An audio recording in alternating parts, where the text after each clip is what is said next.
Welcome back, Calum listeners. This is Methodical Millions, where you can better your future and better yourself. Cal, let's welcome another awesome guest today. So everyone listening, please welcome Santiago Cruz, king of email and SMS marketing. How's it going, Santiago? Everything is great. Thank you guys for having me here in this awesome podcast. I'm really excited to join the conversation. Yeah, absolutely. We'd love to have you on, and it's so cool how people join us from all over the world.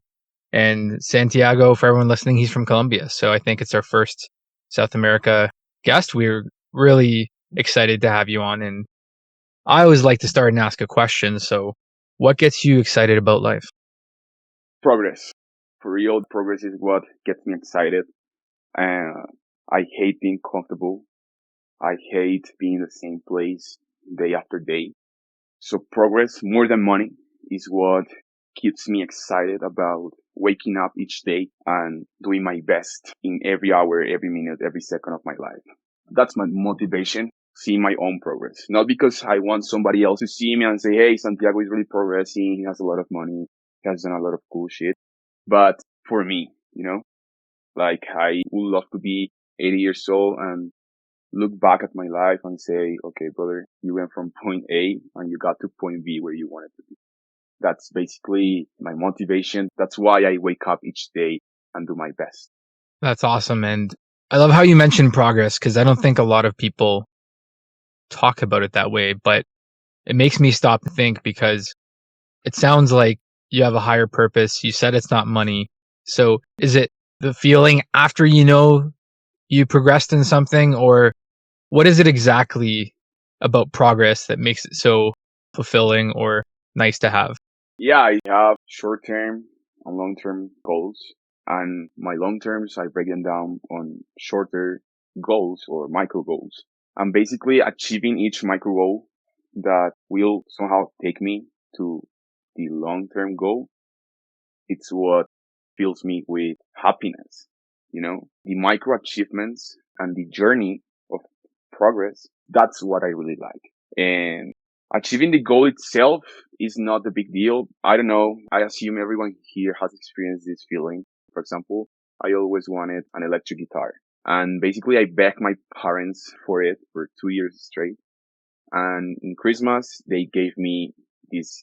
And throughout the 2 years, I was dreaming about having my guitar. I was having dreams, literally, about me playing the guitar. But in Christmas Eve, they gave me the guitar and I had the guitar in my hands. It wasn't a big deal, like, okay, I have the guitar, now what?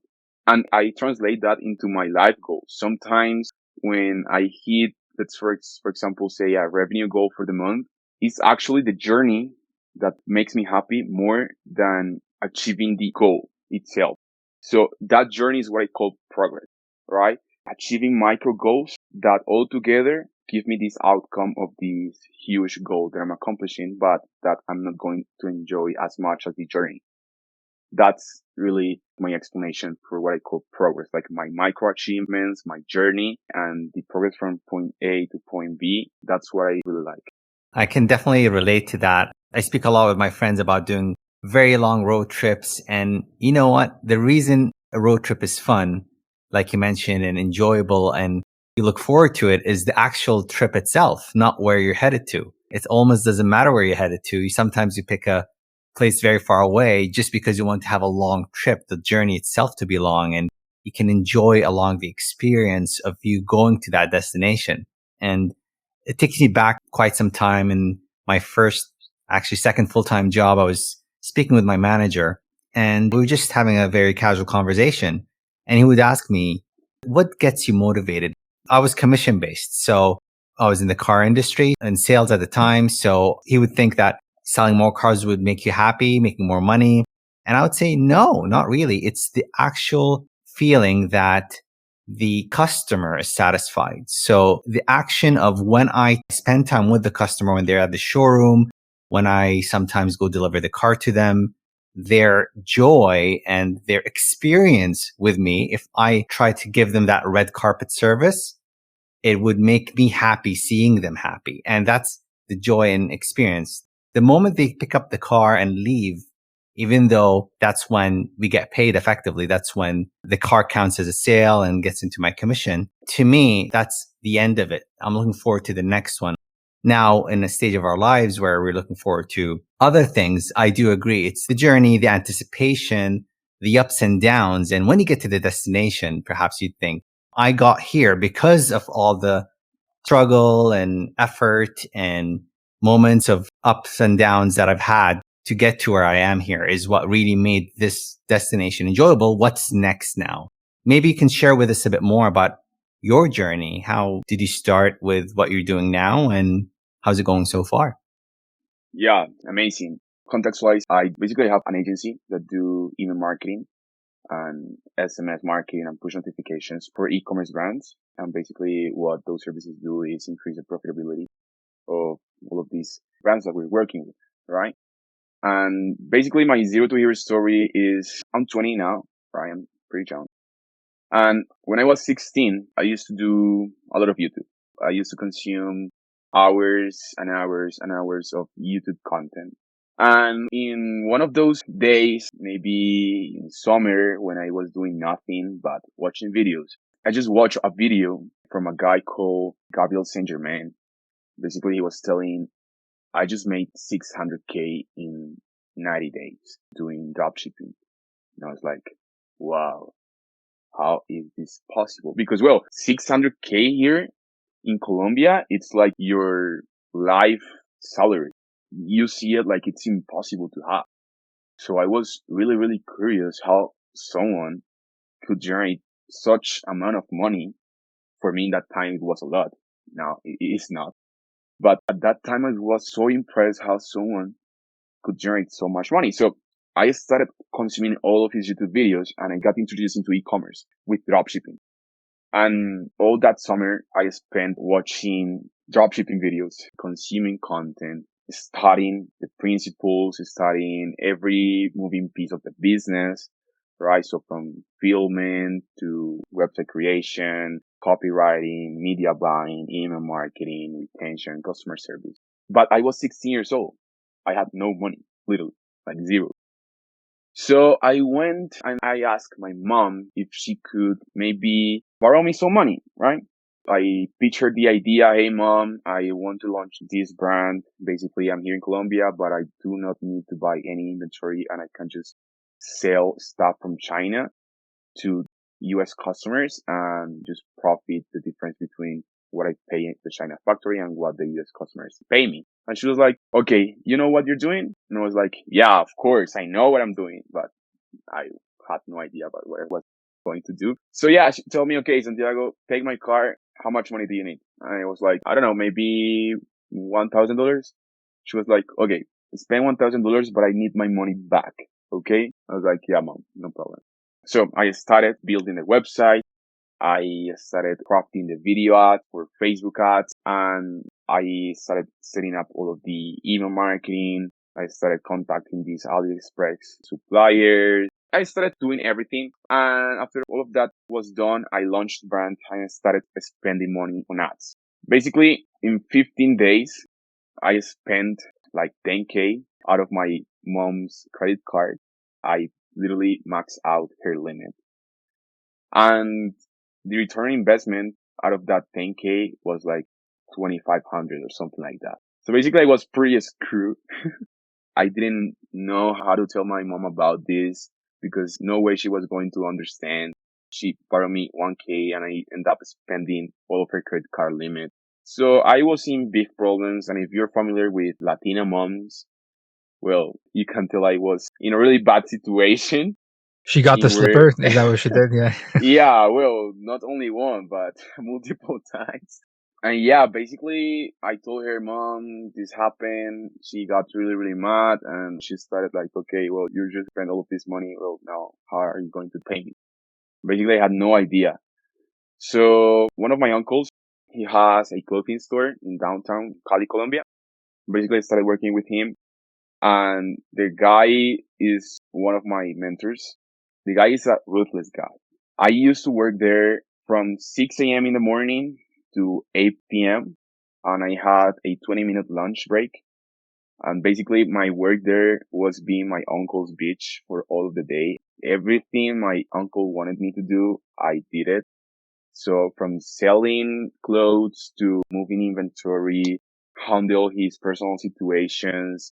My uncle is kind of crazy, literally, has some kind of mental issues sometimes. Having arms here in Colombia, it's illegal. And I remember one time he took out a gun and he told me, Santiago, please just shoot the gun, and ran out of bullets.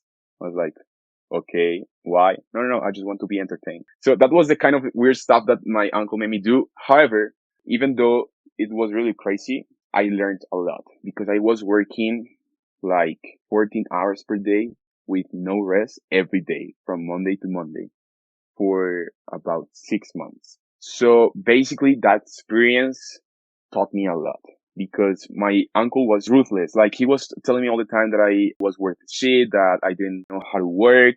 And he was telling me all of this bad stuff. But I knew deep in his feelings, he was loving me somehow because he was teaching me a lot. So basically, I used all of these yellings, all of these bad treatments, all of this hard work. It built my character. And he was the one that taught me how to work hard because literally I was working from 6 p.m. to 8 p.m. every single day for 6 months. It taught me a lot of resilience and it gave me a lot of character traits that were needed for me to learn in order to be where I am today. And I'm grateful and thankful that I got to experience that because at the moment it sucked. Every day I went to my home wanting to never come back to that clothing store again.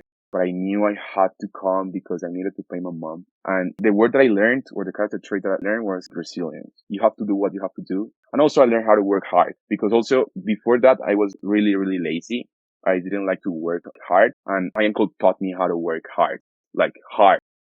And yeah, after 6 months of working with him, I came to the realization that he was paying me like $10 per day. Right? So for 14 hours of work, he was paying me like $10. So doing some math calculations, I was never going to be able to pay my mom the money that I owe her working with him. So I said, okay, Santiago, we need to find something that works, that makes me more money, that I can pay my mom as soon as possible because my mom was getting so mad and I didn't like to be in that situation. So what I started doing is, okay, I already know the e-commerce industry. I know that one of the biggest issues with dropshipping stores and dropshipping owners is that they don't have the products physically, right? They don't own inventory. Everything is on China.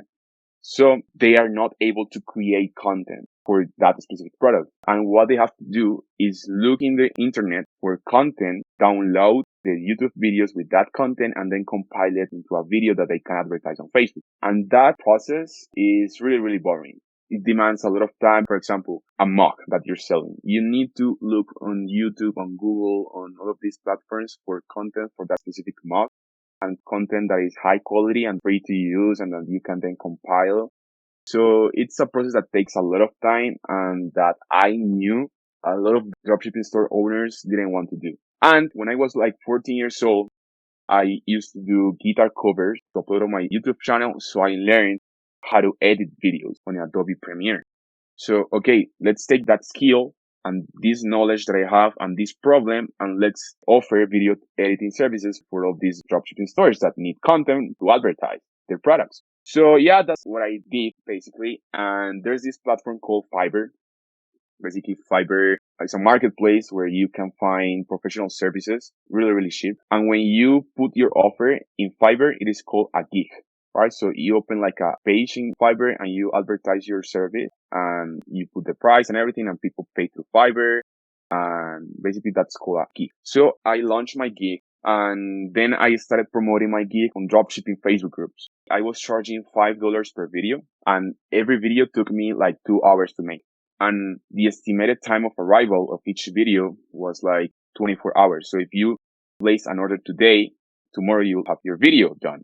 That was how the gig worked. And I started promoting the gig on Facebook groups. And within 24 hours, I sold like 25, 30 video gigs. And I was like, wow. That day I made $125 or something like that.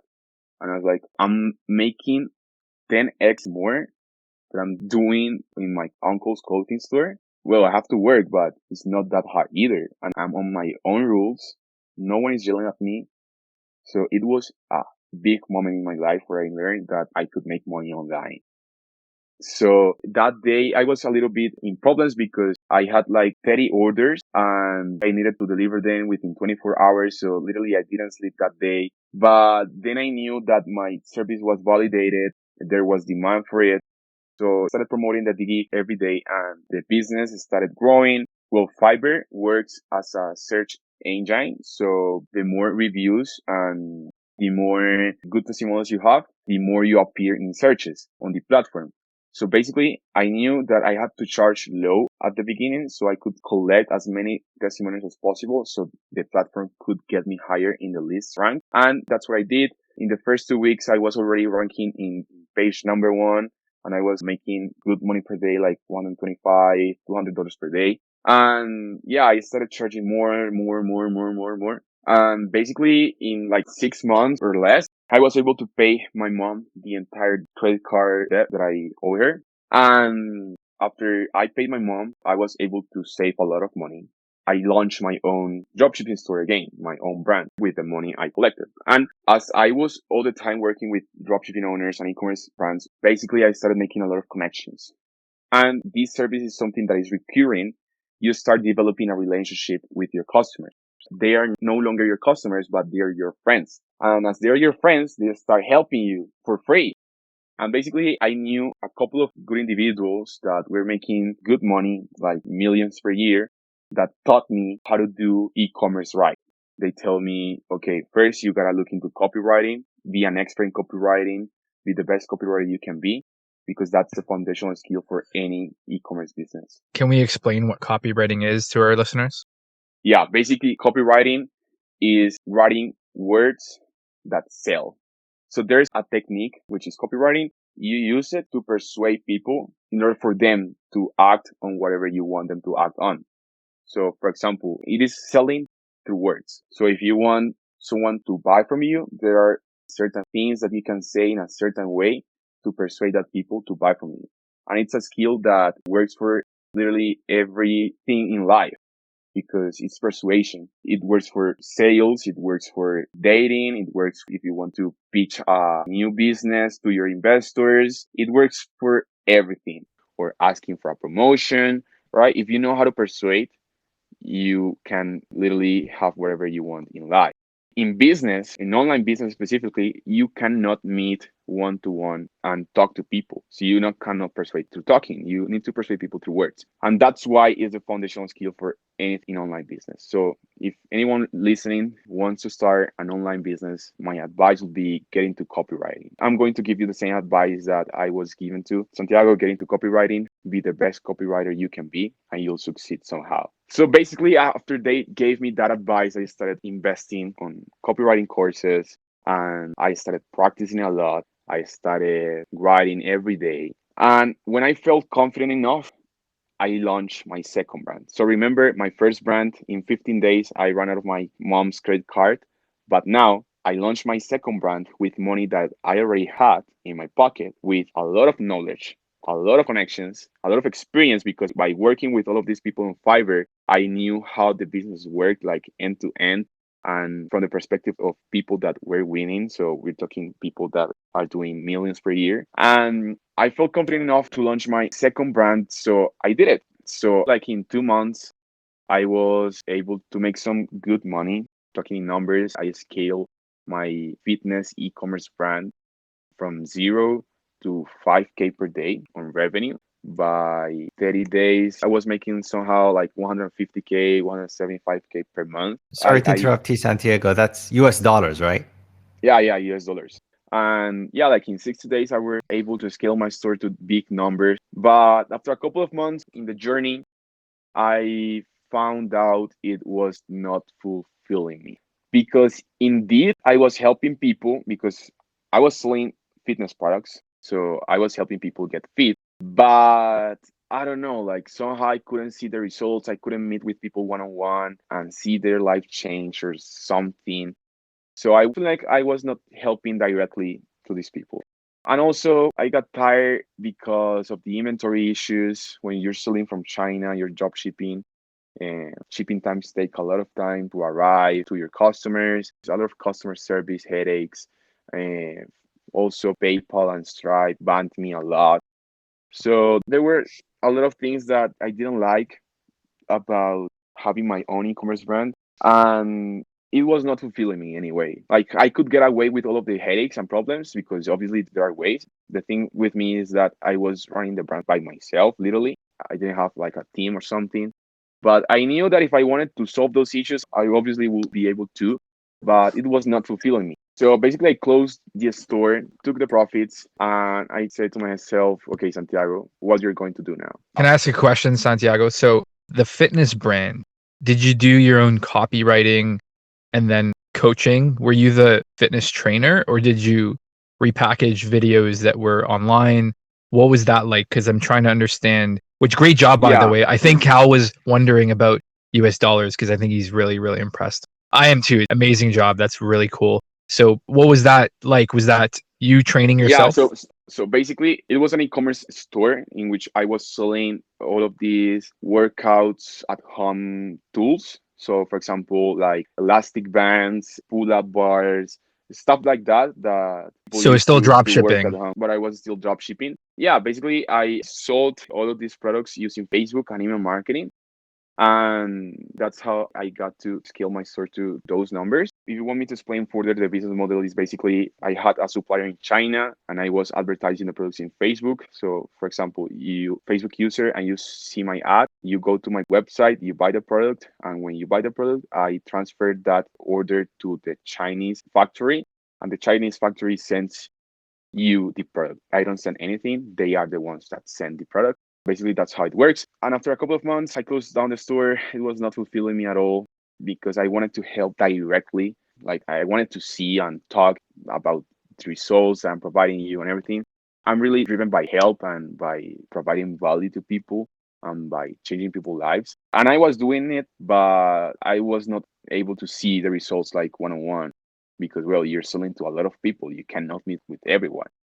So I closed down the store. It was not fulfilling me. And I say, okay, Santiago, you already have a lot of experience. You have connections. You have a copywriting skill. It's working. And you are a part of this e-commerce industry and you know the ins and outs of this. And you also know you want to help. So basically, I decided to launch a service-based business. But I didn't want to go back to Fiverr because I was not charging at all. Like, my videos at the end, I was charging like $20 per video, but I was trading my time for money and I didn't want to do so. So I say, okay, let's get into a high ticket service, something that I could charge, I don't know, 2,500, 5K, 6K per month because of the return of investment that I'm getting my customers, right? So I knew that I wanted to do this, but I didn't know what vehicle to use because you can help e-commerce business owners with Facebook ads, with Google ads, with email marketing, with customer service, with SEO, with content. And I did know that I wanted to do something like that, but I didn't know the vehicle. But I knew I was really good at copywriting. And when I launched my store, I loved every single second I spent doing email marketing. So I say, okay, this is the path that I have to take. I'm going to pair my copywriting knowledge with email marketing technicality. And I'm going to help e-commerce owners increase their profitability because as I was part of the industry, because I launched my own stores, I knew that one of the biggest problems for e-commerce brands is the profitability because cost per acquisitions, right? The cost for you to acquire a customer is super volatile. And 90% of the e-commerce brands rely on their ads to get customers. And they don't take advantage of their current customers to turn one-time customers into second time, third time, fourth time buyers. When you rely so much on upfront traffic, on one-time purchasers, you are not that profitable. And if you're not that profitable, then you don't have enough money to reinvest in your business Yeah, can I explain that and to grow our it. listeners? Let's use your first example. So you spend $10,000 and you make 2,500. Your customer acquisition costs in that little business is higher than your revenue, the money you're Exactly. making. So it's not sustainable. And we talk about sustainability all the time because if you can spend 10,000, you can spend 100,000. but the model is not changing. It's not working. You're not learning. So I love how you learned and tried different things, because this is back to your resilience, Santiago, which is other people would have stopped, or they would have listened to others and say, okay, I'm not good at this, I'm going to give up. But you didn't give up, and you tried different things, and you kept going at it and at it. And I love how you just learned all these skills on your own, and you kept evolving, you kept becoming better, and you kept trying new things. You call it process, and I call it passion. I see your passion for building a new skill, of trying a new thing, and you really see that the opportunity is out there. It's nothing stopping you.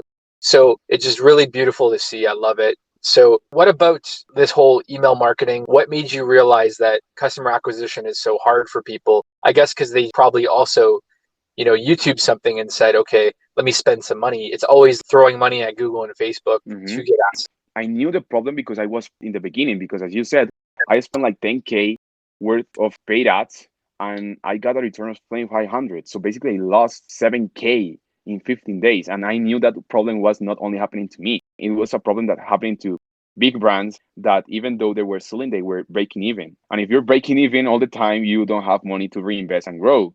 And also there are brands that only rely on Facebook traffic or ads to grow. And sometimes cost per acquisition gets crazy and you cannot rely on volatile platforms to grow your business. So I knew that if I could help business owners increase their profitability, which is the biggest problem in e-commerce, I knew I was going to get traction and get new clients.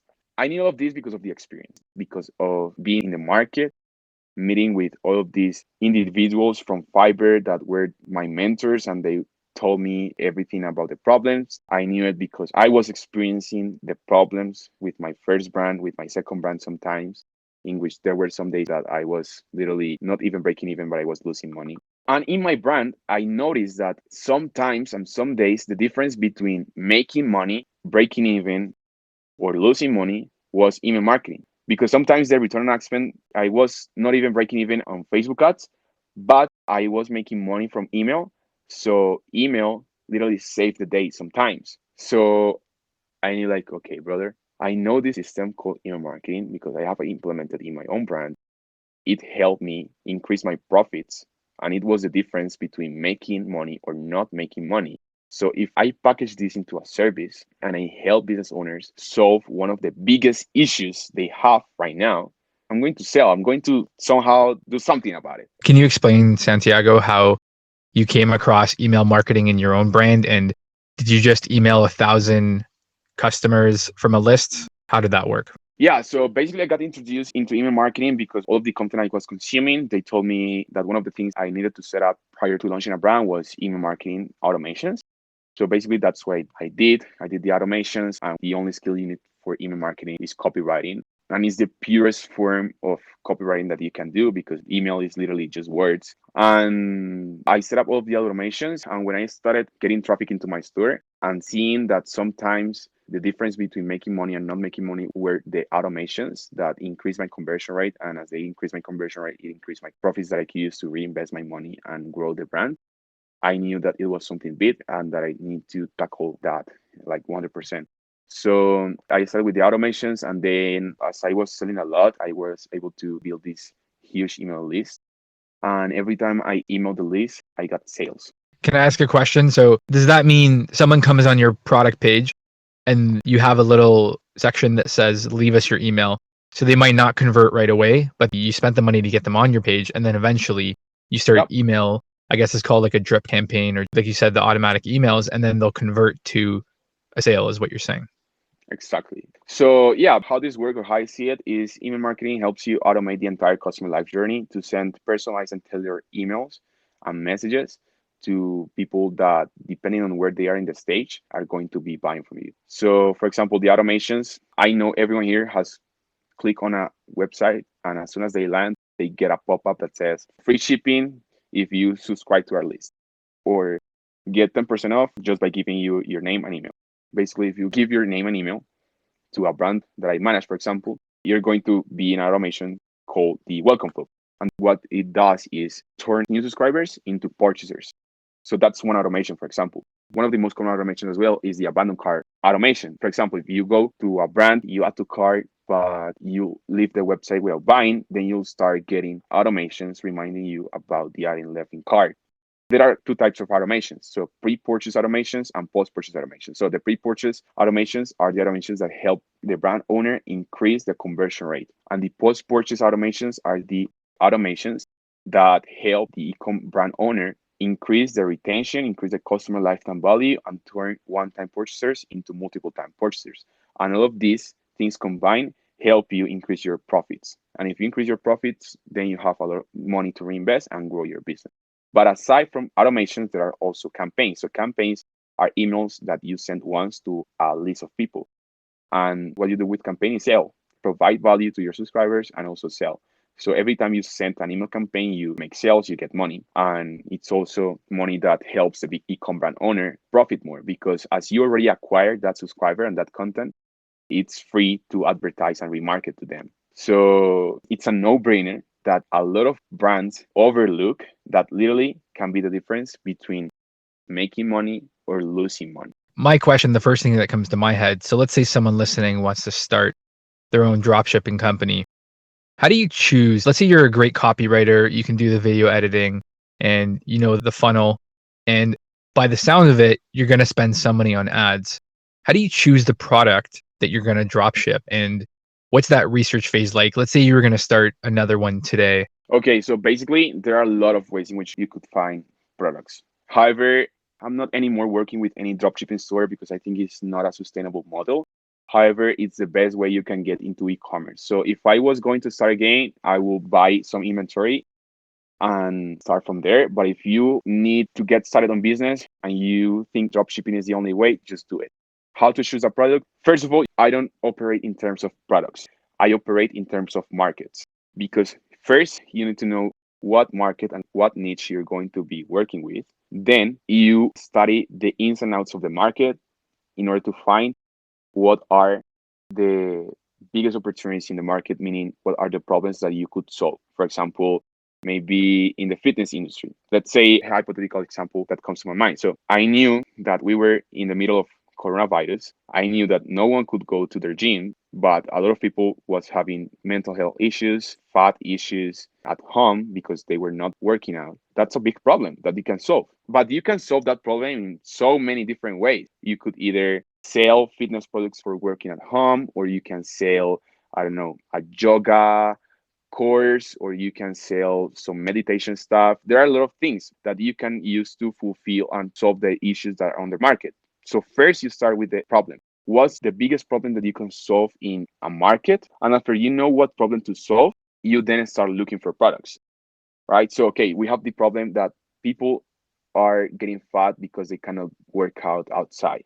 Okay, so let's look for work at home fitness products. And then let's say you pick one or two, you go to AliExpress, you go to Amazon, and you start looking for products in that niche that could solve that problem. And you look for the ones that have the most demand, the most reviews, and that people are actively buying them. And you choose 1, 2, 3, 4, 5, whatever products you want. And then you pair those products with that problem, and you create marketing messages that persuade these people with this problem to buy your products. So basically, when you sell something, whether it's a service or a product, you're taking people from a point A to a point B. For example, in this case, point A, people getting fat because not working out. Point B, people being fit because they can work out at home, right? And how you bridge that gap is basically selling them the tools that will help them get to point B, which are the fitness products. So that's how I operate. And I think that's the best way someone could operate, and is going from the problem. So first you go to a market, you research the niche, you find what are the biggest opportunities in terms of the problems you can solve. After you know the biggest problem, then you start looking for products. You look for the best products in the market, and then you create marketing messages that will bridge the gap between where people is at and where they want to be. And that's how you convert. Absolutely amazing stuff. I love how you have that whole process down. You can tell you put a lot of thought trying and learning, and it shows. It's really, really cool. So right after you decided drop shipping is too risky, I love your word volatile, because sometimes, I think, if I'm guessing this right, to scale, you need predictability. You have to know, can you build one block on top of the other and grow, right? So You threw that idea away and you went to your service business, you went to the emails. Why don't we talk about that? So you left the whole product game and you said, I'm going to sell my ecom copyright style. And before you used to create the video editing, were you creating email campaigns for people for your $5,000 a month, for example? And then you started marketing that service? Yeah, I closed down the store. I knew I wanted to help people because I needed to feel fulfilled of helping one-on-one and seeing the results. I had this copywriting skill and I knew one of the biggest problems in e-commerce was profitability. And I knew that it was a problem that you could simply solve by integrating proven to work email marketing strategy. So there we go again to the point of thinking in terms of markets and problems and not services or products. Because first I knew the problem because I was experiencing the problem, volatile cost per acquisitions, and I knew how to solve it using my copywriting skills paired with the technicality of email marketing. So basically, in my brand, I used to do email campaigns, and my own brand was the first case study, and that's how I sold my first clients. But also, as I had so many connections from people in Fiverr that I was helping them with their content, and they were doing good revenue numbers, I knew I'm going to repeat this again. 90% of e-commerce brands have this issue because they rely on upfront traffic and ads to grow. So I knew the market for my service was huge because everyone experienced a problem of volatile cost per acquisitions. And as you said, if you don't have predictability, you cannot scale. But email marketing gives you that predictability because, for example, in some cases, we are achieving 45% of the total brand revenue to our email marketing strategies. I have a brand in the UK in which we're achieving 56% of the total brand sales to our email marketing strategy. So literally half of the sales are coming from our email marketing channel.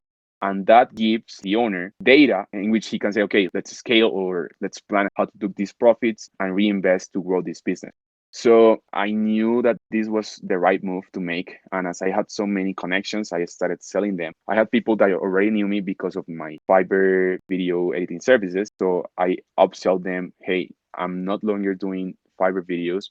I did this with my own brand. I get these kind of results. I would love to work with you. My first clients were those kind of connections, people that already knew me and were having the same problems that I was having and that I could solve with this new service. And yeah, basically that's how it got started. My old connections bought my service. I delivered amazing results because again, email is pure copywriting. And as I was so good at it, I was able to literally provide amazing results for my clients. And then how it got traction was word of mouth. My old clients were referring me new clients, and those new clients, I was delivering such amazing results that they were referring me new clients. And that's how I got started. That's how I started collecting case studies. And the most important thing in a service based business is your first case study, because with your case studies, you can prove that your claims are true because you're backing your claims with results. And therefore, you are able to close clients more easy. Then after I got good results, I started cold emailing a lot of brands. And as I had such a good results, then my messages resonated a lot. And therefore, my conversion rates on cold emailing, basically sending emails to someone that you don't know with an offer. And as I had so good messaging and good results, I have a good conversion rates and I started signing clients from there. And now I'm building in public, sharing my case studies, I'm sharing my experience, I'm sharing a lot of value through Twitter, through Facebook groups, through YouTube. And then as people see my results, then they now come to me. Now I don't have to find clients. Clients find me, right? Either through content or through referrals. I'm not doing cold email anymore. And that's how I was able to scale my business. Right now, we have created over $10 million on email marketing revenue for our e-commerce clients. I have a team of 7 Colombians because that's also what motivates me every day. And it's the mission I have with my country of providing opportunities to talented people that need them, because the only way you can change the world is by giving money opportunities that they can use to study, invest, and sustain their families. That's how you could eliminate poverty in 1 second if there were enough opportunities for people to take on, work, get money, and live. That's one of my missions with my agency, getting as many clients as I can so I can hire as many people and team members as I can so I can fill them with opportunities and they can live a good life here in Colombia. I used to hire people all over the world, for example, from South Asia, or from Europe. People sometimes go to South Asia because of the cheap rates, but as they are cheap, they are also bad in terms of qualities and talent. But here in Colombia, you meet people that are really cheap but talent. That's my zero to hero story. That's how I went from selling Fiverr gigs to creating more than $10 million on marketing revenue for e-commerce brands, working with amazing brands, amazing people, while having a team of Colombians that I support on a month-to-month basis.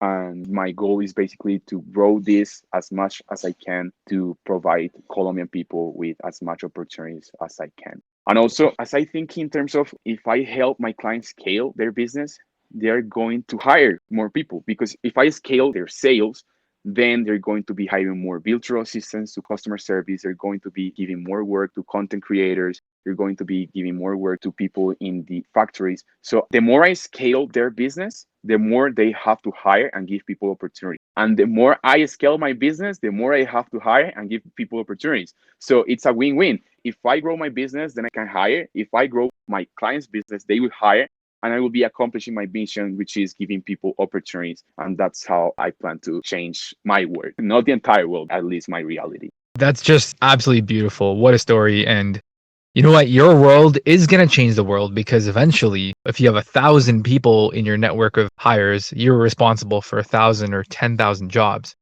Their world is your world, and your world is their whole world, because that one person feeding their family is probably really thankful that they have this new opportunity to do something that doesn't need school, just needs to learn, grow. And what I love about these kinds of stories about founders, and you've done so much in such a short time, you're still super young, which is amazing. It's just the love of the journey, and it has nothing to do with even money. It's just the passion for making life better. And I think if people can stay optimistic no matter their situation and say, you know what, let me learn a little bit, let me do this. To me, I get excited listening to you. And I think that is contagious. People who probably talk to you, even just online on Twitter or in the streets, I'm sure they all admire it and say, what a cool person. Look at all that he's doing. And it's just such a good message. And I can't wait to see where this goes. And it just sounds like it's this flywheel of growth that's just going to keep going and going and going. So, two questions. So, I always hear about Shopify. Is Shopify the best place that a lot of these e-commerce stores go? And number two, how do you track all this? Like in terms of your own business, do you use something like their backend, or do you just use Excel to know how much revenue you've done for stores or how many people you've hired? I'm curious about that. How's your day-to-day business like? First question, yes, Shopify, I think, is the best website. Shopify is Canadian, by the way, and I'm Canadian. Yeah, they're Canadian. And yes, I think Shopify is the best platform for e-commerce in the world by far. And that's just for answering the first question. And the second question, how I track everything, there's this software called Klaviyo. Klaviyo is the number one software in the world for email and SMS marketing for e-commerce brands. And Klaviyo integrates easily with Shopify. And Klaviyo, more than an email marketing software, is an analytics center, a data hub. I use, for example, Google Analytics, Triple Whale, and Hyros to track all of the revenue that I'm making for my clients. However, Klaviyo tends to be super, super accurate.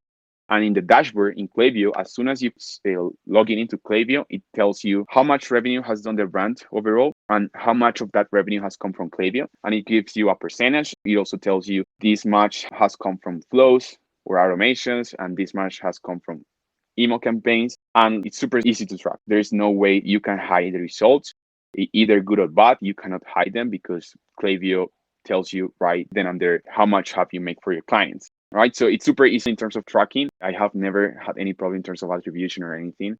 And we also use some other platforms to support that the data is accurate, such as Google Analytics or Hyros. But overall, Klaviyo, it's an all-in-one platform that more than an email marketing and SMS marketing software is an analytical software. So it's really easy to track. And in terms of my team, I run my business out of two main softwares, one for communication and one for project management. For communication, we use Slack. And for project management, we use ClickUp. ClickUp helps me have a really straightforward process in which I can assign my teammates tasks, and it works like an assembly line process that you could visually see all the tasks, and it's super easy to understand and to work with.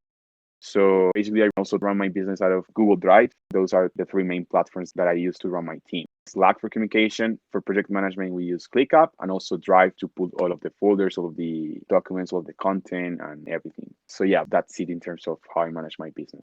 Yeah, I just want to say I can't get over the fact that you've done all of this in 4 years and you're now just 20 years old. The next 10 years must be nothing but absolute excitement. And I cannot wait to hear and see how that goes for you in every possible positive way. I'm very excited for you. You come to a realization again that people live their whole lives not even, and here you are having a whole team working with you, dealing with businesses globally and taking advantage of what's there for you and being able to change your life, their lives, and hopefully even those businesses, they're able to maximize effectively. If you're saying that this company in the UK was able to generate 56% through this means of marketing, then you effectively from their end doubled their return by helping them. So it's life-changing for them as well. And obviously for the end user of whichever customers that they decided to deal with. So it's definitely way bigger than just generating income. And Santiago, I really cannot wait to see what's coming up and definitely would like to have you back on the show. I will definitely want to be back in this show. I don't know if you could tell, but I like talking a lot. That's good. I love sharing my experience, and I know someone will listen to this and they may be in a situation like mine, in which I was in a bad situation where I had zero in my pocket. And maybe this story helps him or her to get the courage needed and the confidence that if a 16-year-old started doing something for his life, you can do it too. If you're 60 years old, 80 years old, 70 years old, you can do something. And it don't matter if you're in India, Russia, Colombia, Uruguay, USA, Canada. You can do it anywhere. It just takes having a mission for your life, having micro goals that you want to achieve, dedication, resilience, and a lot of work. Just show up every day for your goals. And I love this time with you. I enjoy talking with you. And definitely, I would love to be back. We're super happy you came on. It's just been an absolute pleasure. And I learned so much. That's what I love about doing these. And I'm personally excited to go tackle my own stuff and go, there's something really unique about someone who is doing so well and is excited. I think that is, like I said, contagious. And that's why we do the show, because for us and anyone listening, I think it really does make the world better. And all you got to do is talk for an hour and say, hey, look what I learned, look what I'm doing. And then someone else might say, okay, I'm going to try that. I'm going to do a little bit more in my life. And I think it's going to make the world better. And it's not our own credit. It's you. You're the man. You're doing amazing things. And all these other tools, like you're saying, like Klaviyo and Fiverr. And the world's full of so much good energy and cool things going on that it just goes to show that you can get paid doing anything useful. Just try. You got to try. You got to grow. Really, really awesome. So just as we wrap up here, is there a business that's too big or too small to contact you? And do you copy paste the model for each business? And then I'm wondering, do your employees actually, do you teach them to go do what you're doing? And then is that how you scale yourself? I'm just curious about that part of where you are, and should a big brand contact you, or if there's a brand that's too small, they might be too shy or say, I can't afford you. How should we think about that? Yeah, so basically, I've worked with small, medium, and big brands. So brands doing nothing at all to brands doing 2 million per month, 4 million per month. I just signed a deal with a 10 million per month brand. They gave me 3% of the total sales that I generate for them. Good for And you. there's no reason why you wouldn't contact me. I have offers for everyone. So if you're a 10 million per month brand, I have an offer for you. If you are 100K per month brand, I have an offer for you. If you're a 10K per month brand, I have an offer for you. And also, yeah, in terms of the service-based business, I have offers for any type of brand. Any type of brand needs this service. Even if you're just starting out, is the best stage in which you can start dabbling in email marketing, right? Because prior to doing media buying or start buying ads, you already have your backend system that will give you the confidence that even though you break even or lose money on the front end, you're going to recuperate that money later down the line using email and SMS marketing. And also, I'm going to be launching my email marketing course. So for anyone wanting to learn email marketing, either it's a someone with a brand and want to do it itself, or in-house, or someone who wants to train their team, or if you're just someone who wants to freelance or to build an agency and want to do email marketing, I'll be launching my email marketing course maybe by the end of 2021. So if you are listening to this podcast after that day, look for me on Twitter, santiagocruz02. You'll have all of the information there on how to get my email marketing course. And I'll teach everything I know. I won't leave anything. I will be explaining how to write copy that persuades. I will teach how to design emails. I'll go through every piece of the business of this strategy, and hopefully I can help a lot of people as well with the course. Everyone could contact me. I am willing to help everyone. Fantastic. Love the show. Just such good information. And I know I'll be following along. I'd love to see where the journey goes. It's day by day. No one knows where it's going to go. But if you have that excitement to try and learn and grow and help, I think that's a very important point you just covered, which is the more you help, the more you get back. The world just opens up and opportunity opens up, and it just makes things more exciting, enjoyable, and fun. Yes, 100%. I think that's the key. First, love for the game, love for the journey, patience, and the will to help. That's the recipe for living a happy life, a fulfilling life. Awesome. Thanks very much for coming on. It was an amazing time. So we'll follow you along and we'll see you around. Okay, John and Carl, I really enjoy being on your podcast. Hopefully, I can be back soon. God bless you and all of the listeners. Bye bye. Take care.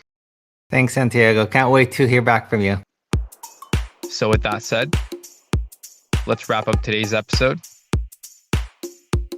Thank you for listening to another episode of Methodical Millions, where you can better your future and better yourself. Thanks, everyone.